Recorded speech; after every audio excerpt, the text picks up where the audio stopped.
મેં પેલા કીધું ને ભંગારના વેપારી ને હોનાની ખબર ના હોય.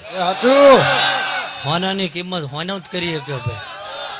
એટલે ઝાલા કાલ વસ્તુ હોય ને ભંગાર થઈ જાય, જૂની થાય, ભંગારિયાને અહીંયા હાલવા જાઓ એટલે અડધી કિંમત ઉપજે.